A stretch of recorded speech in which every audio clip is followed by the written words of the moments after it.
नमस्कार किसान भाइयों, जेडी न्यूज़ यूट्यूब चैनल में आपका स्वागत है। किसान भाइयों, अमेरिका की टैरिफ के बाद क्या लहसुन के भाव में तेज़ी बनेगी? आने वाले दिनों में लहसुन का बाज़ार कैसा रहेगा, इस पर करेंगे विस्तार से चर्चा।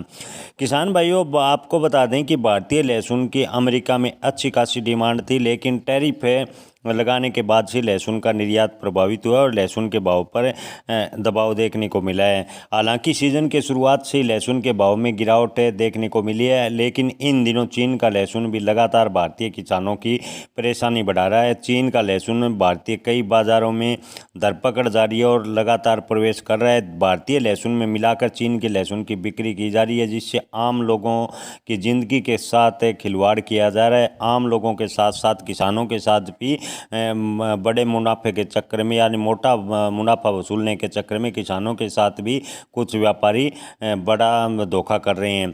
किसान भाइयों, आपको बता दें कि अमेरिका ने जो टैरिफ है 50% लगाया है, उससे लहसुन का निर्यात प्रभावित हुआ है।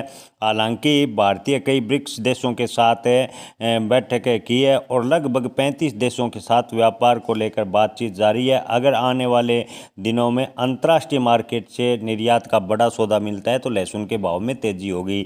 हालांकि आने वाले 15 दिनों की बात करें तो किसान भाइयों, आने वाले 15 दिनों में लहसुन के भाव में बड़ा परिवर्तन देखने को नहीं मिलेगा, क्योंकि श्राद्ध पक्ष यानी श्राद्ध लगने की वजह से लहसुन की डिमांड घटेगी और लहसुन की डिमांड घटने से लहसुन के भाव आने वाले 15 या 16 दिनों तक लगभग स्थिर रहेंगे।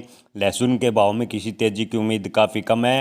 हालांकि अगर कोई अंतर्राष्ट्रीय सौदा होने पर लहसुन के भाव में तेजी की संभावनाएं बन सकती है। किसान भाइयों, हाल फिलहाल की बात करें तो अमेरिका राष्ट्रपति डोनाल्ड ट्रंप के बाद रूस में भी भारतीय लहसुन की डिमांड बढ़ने की आशंका है। इसके अलावा कई अन्य देशों के साथ व्यापार को लेकर लगातार बातचीत जारी है। ऐसे में अगर लहसुन की डिमांड का ऑर्डर मिलने पर ही लहसुन के भाव में तेजी बनेगी, अन्यथा इस बार लहसुन के भाव में तेजी की उम्मीद काफ़ी कम है। मंडी व्यापारियों का कहना है कि इस बार लहसुन के भाव 20,000 रुपये अधिकतम जा सकते हैं। अगर निर्यात का बड़ा ऑर्डर यानी लहसुन का बड़ा ऑर्डर किसी अंतर्राष्ट्रीय मार्केट से मिलता है तो ही लहसुन के भाव में तेजी बन सकती है, अन्यथा इस साल लहसुन के भाव 20,000 अधिकतम होंगे। इससे आधा ऊपर जाने के भाव की संभावनाएं फिलहाल की स्थिति को देखकर कम नज़र आ रही है।